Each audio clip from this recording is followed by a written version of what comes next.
Mais il est satisfait d'avoir pu donner ces explications et surtout qu'on ait pu tenir compte de ces explications et de ces éléments. Par contre, il est épuisé, c'est épuisant. Même, tout le monde est assez...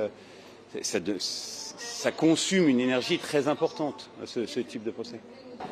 Écoutez, ce sont des faits d'agression sexuelle qui ont été commis en septembre 2021 sur un tournage, donc à l'égard de 2 techniciennes qui étaient en situation hiérarchique inférieure, bien inférieure évidemment à Monsieur Depardieu, qui est quand même le géant du cinéma français, et il a fait des attouchements sexuels sur ces femmes-là. Mais ce n'est pas la première fois qu'il y a eu des actes qui ont été dénoncés. Il y a eu des actes qui ont été dénoncés également à l'encontre d'autres techniciennes. Et ce que l'on peut relever, c'est que ce sont toujours sur des petites mains du cinéma.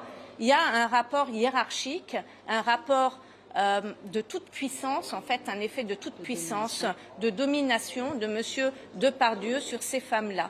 Et donc elles ont dénoncé, ce qui est important, c'est qu'elles ont dénoncé les faits immédiatement et on a un certain nombre de preuves qui en découlent et qui sont vraiment probants. Ça prouve les faits.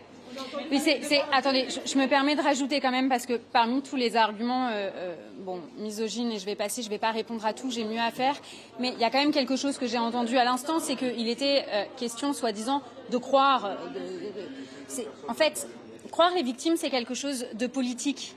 Et effectivement, c'est pas le travail des juridictions et c'est pas ce que nous, en tant qu'avocates de partie civile, on demande aux juridictions. Et c'est évidemment pas sur la base d'une croyance que le ministère public a renvoyé Gérard Depardieu devant le tribunal correctionnel de Paris. Donc il faut bien que vous ayez en tête qu'il ne s'agit pas de croire ces femmes. Il y a un dossier pénal, avec des éléments probatoires. Il y a des éléments de preuve que ces agressions ont été commises et des éléments de preuve qui ne reposent pas sur la croyance des femmes. C'est pas ça le sujet. Mais bien évidemment, à partir du moment où vous êtes sur un cube, je ne veux pas vous mimer la scène, mais n'importe quel téléspectateur peut l'imaginer.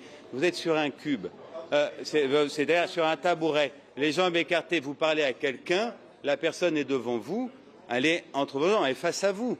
Vous avez les genoux ouverts, ok, c'est peut-être pas très élégant, c'est peut-être pas, mais c'est une discussion normale. On a exactement la même chose qu'avec toute personne âgée qui se trouve sur un tabouret et sur lequel vous vous penchez pour lui parler, c'est tout. Je vous en prie.